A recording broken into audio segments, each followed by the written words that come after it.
caaway waxaan nasiib u yeelanay inaan ka hadalno dhacdooyin badan oo amniga ku saabsan.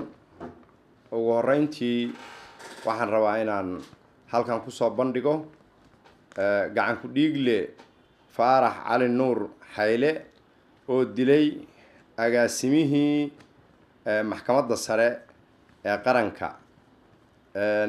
ninkaas waa gacan ku dhiigle isaga ay dhinac fadhiya, waa kanoo dhinacaygu fadhiya. asaga xaqiijinaya, asaga qiranaya, asaga ogol.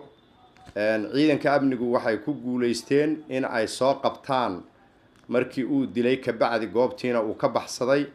ciidanka iskaashi ay sameeyeen ciidanka amniga ayaa lagu soo qabtay. sida ugu dhaqsiyaha badan ayaana maxkamadda loo horgeynayaa haddii ilaahay idmo. haddana gacanta waxaa ku haya ciidanka booliiska, waad u jeedaan halkan dhinacaygaahu fadhiyaa waa ninkan weeye.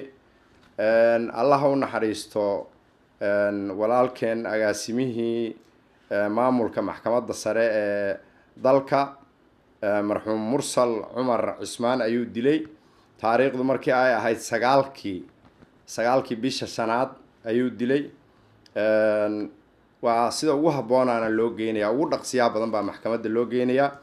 ciidanka amnigu iskaashi fara badan oo wanaagsan oo taliyaha ciidanka booliisku uu hormuud ka yahay ayuu ayaantan magaalada Xamar ka waday. iskaashigaas si fiican buu u dhacay. howlgallo fara badan baa la fuliyey, dad fara badan baa lagu qabtay oo maxkamadda la horgeeyey oo askar iyo shacabba isugu jira. waxaa arrintaas hormuud ka ahaa taliyaha ciidanka booliiska Soomaaliyeed. gacan ku dhiiglaha ka bacdi xaqiijinta amniga aad bay ayaantan amar sare oo madaxda dalka ka soo fulay ayay daba socotaa. waad aragteen sida maaragtay shacabka ka marqaatiya sida howlgalladaasi ay u dhacayaan magaalada Xamar. waad aragteen jidkan dheer sida maaragtay loogu dadaalayo inaan wax dambe aysan ka dhicin. 24 saac ciidamadu ay u taagan yihiin. arrintaasina nabadgelyada ayay maaragtay daba socotaa. waxaa kaloo jirta ciidanka booliiska nin ka mid ah oo lagu hayo in uu is-hortaag sameeyey canshuurta, inuu is-hor istaagay ka bacdina asaga uu aruursaday. maxkamadda la geeyey, maxkamaddu maaragtay hor taagan yahay. waxqabadka lagu xaqiijinayo magaalada Muqdisho amnigeeda ayayna ka mid tahay. taliyaha amaamiirta iyo talada iyo tusaalaha taliyaha ciidanka booliiska ayayna maaragtay ay ka mid tahay. qof kasta oo amniga wax u dhiba, amniga dalka wax u dhiba, ama shacabka ha ahaato ama wax kasta ha ahaatee, sidaas ayaa loo horgeynayaa maxkamadda. sharciga wixii uu ka helo ayuuna leeyahay. waxaa kaloo dhacay kiiskii wasiir Siraaji. gacan ku dhiiglihii intii loo soo qabqabtay oo dhan maxkamadda ayay joogaan. sida ugu dhaqsiyaha badan ayaana maxkamadda loo horkeeni doonaa. ayadana waa guul la gaaray oo ciidanka amnigu ay gaareen. ayaduna maaragtay waxay hor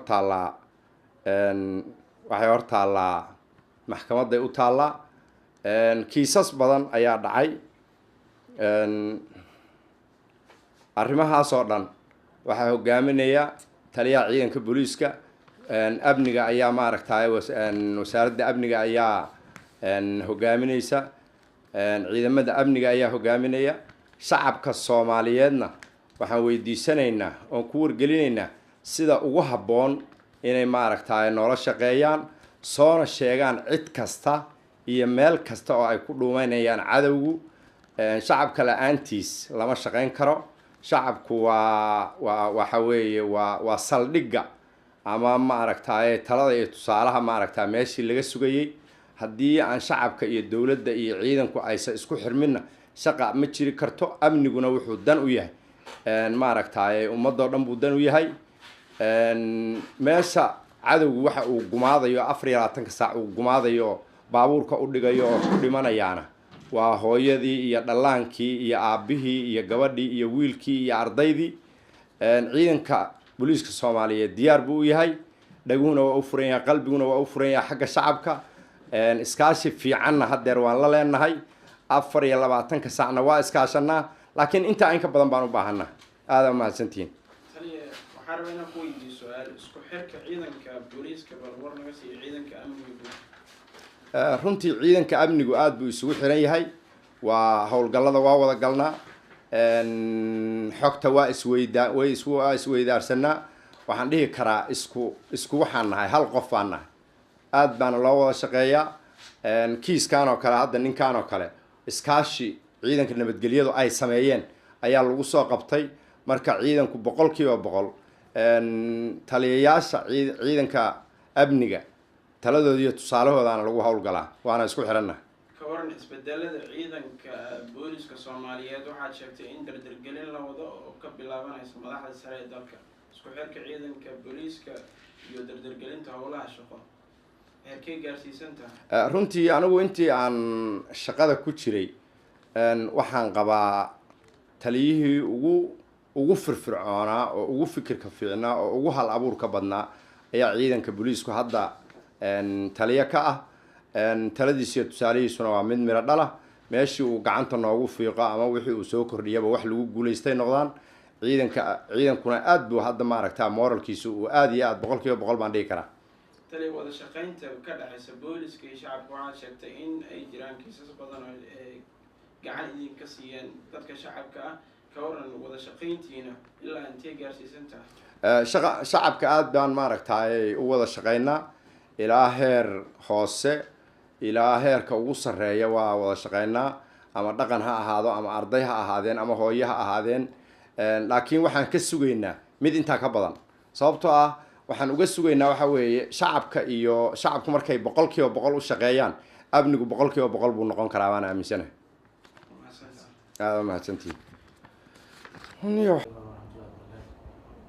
simaha oo aad sheegayso aniga nin saaxiibkay oo ahay oo cishadaagana aan bulshada degannahay, gacanteydana horta oo soo qabsaday oo sheedaan horta arrintaas ka tegey.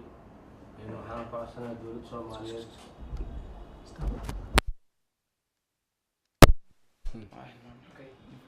ku celi.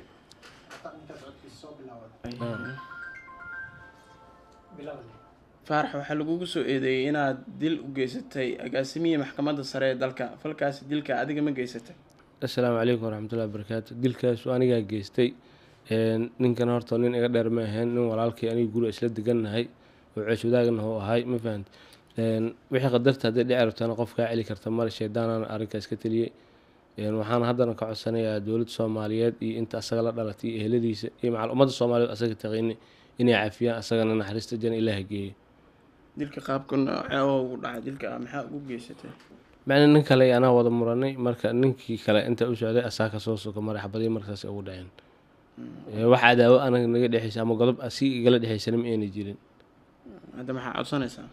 waxaan ka codsanayaa inta la dhalatay aabihiisa ahaaday oo ugu sarreeyo ilaa wixii la dhashtoo dhan inay cafiyaan, maadaama ninkaas walaalkii aniga gacanteeda oo sababsaday iyo macal dowladda Soomaaliyeed.